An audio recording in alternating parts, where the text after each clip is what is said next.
Assalamualaikum warahmatullahi wabarakatuh. Halo peserta didik, Bapak dan Ibu dan rekan-rekan sekalian. Pada video kali ini kita akan mempelajari kolaborasi budaya dalam Bingkai Bhinneka Tunggal Ika, Pendidikan Pancasila dan Kewarganegaraan kelas 10, Kurikulum Merdeka oleh saya sendiri Sri Aulia Ulfa, Sarjana Hukum Magister Kenotariatan. Semoga pembelajaran hari ini dapat menambah pemahaman dan juga dapat menumbuhkan sikap kita sebagai warga negara yang bertanggung jawab. Selamat belajar. Ke materi yang cukup krusial bagi kehidupan kita sebagai bangsa Indonesia, yaitu kolaborasi budaya dalam Bingkai Bhinneka Tunggal Ika. Mengapa hal ini penting? Karena di negara sebesar Indonesia, sekedar tahu bahwa kita itu berbeda tidak cukup. Kita perlu tahu bagaimana cara bekerja sama di tengah perbedaan tersebut. Bukan menjadi kelemahan, melainkan menjadi suatu kekuatan. Minggu lalu kita sudah membedah tentang identitas diri dan juga identitas bangsa. Kita sudah paham bahwa identitas itu ada yang melekat sejak lahir dan ada yang terbentuk karena faktor lingkungan. Namun, jika kita hanya berhenti di saya suku ini dan kamu suku itu, atau hal lain, yang muncul hanyalah sekat antara kita. Jadi, hari ini kita mencoba untuk meruntuhkan sekat itu. Kita akan menjawab pertanyaan setelah kita sadar bahwa kita itu berbeda, lalu langkah apa selanjutnya? Nah, langkah tersebut bisa kita jawab dengan kolaborasi. Untuk itu, pada hari ini kita akan membahas tentang konsep kolaborasi budaya yang cukup penting untuk memperkuat persatuan di Indonesia. Kita akan lihat bagaimana berbagai budaya bisa saling bekerja sama tanpa kehilangan jati diri masing-masing, serta manfaat yang bisa kita raih dari kerjasama itu. Oke, yang pertama, kolaborasi budaya. Nah, kolaborasi budaya itu apa? Secara definisi, kolaborasi budaya adalah proses kerjasama antara individu atau kelompok yang memiliki latar belakang budaya, tradisi, atau adat istiadat yang berbeda. Kuncinya di sini adalah tidak ada yang mendominasi. Kolaborasi bukan berarti budaya kecil diserap oleh budaya besar, melainkan keduanya duduk bersama, saling menghargai dan menciptakan sesuatu yang bermanfaat tanpa menghilangkan jati diri masing-masing. Ibarat pelangi, keindahannya justru karena warna merah tidak berubah menjadi biru, tapi karena mereka berdampingan.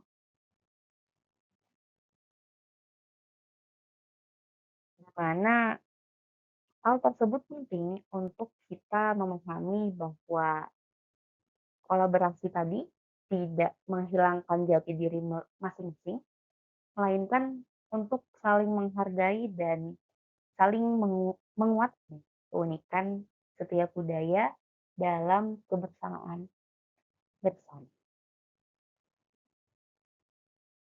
Nah, lalu mengapa kita butuh berkolaborasi? Ada 3 alasan utama atau manfaat berkolaborasi. Yang pertama itu untuk menghapus stereotip atau prasangka yang sering kali kita punya, itu prasangka buruk pada suku-suku tertentu. Hanya karena kita tidak pernah bekerja sama dengan mereka.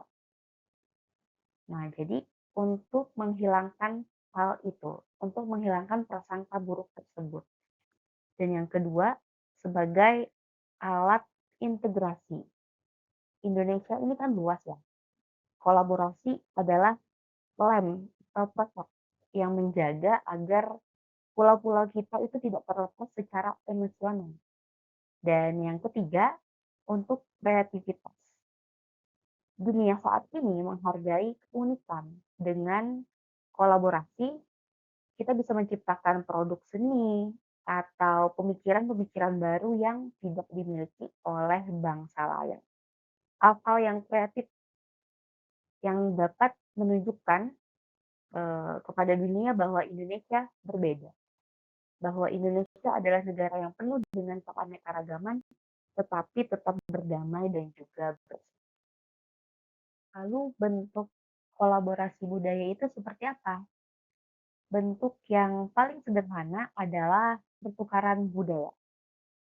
Nah, ini bukan sekedar kita hanya menonton tarian dari daerah lain, tetapi ini adalah proses di mana kita mempelajari filosofi hidup orang lain.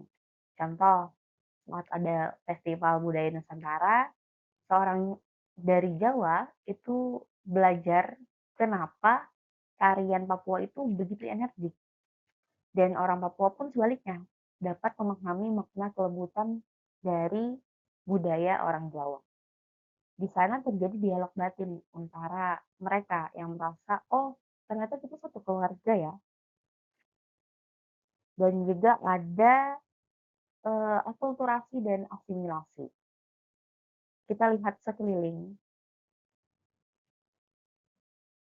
bangsa Indonesia adalah juara dalam akulturasi. Kita lihat dari masakan, soto atau bakso, itu merupakan hasil dari perkawinan budaya Tionghoa dan juga budaya lokal. Akulturasi dan asimilasi itu apa? Paduan budaya yang menghasilkan hal baru. Nah, selain itu seperti musik dangdut. Kita lihat musik dangdut yang merupakan perpaduan antara unsur Melayu, India, dan juga Barat. Ini adalah bukti nyata bahwa kolaborasi budaya tidak merusak, malah memperkaya. Kita tidak kehilangan keindonesiaan saat kita menyukai dangdut. Justru disitulah wajah Indonesia yang sebenarnya, yaitu wajah yang kolaboratif. Kolaborasi ini dapat memperlihatkan bagaimana budaya bisa hidup harmonis dan juga saling melengkapi.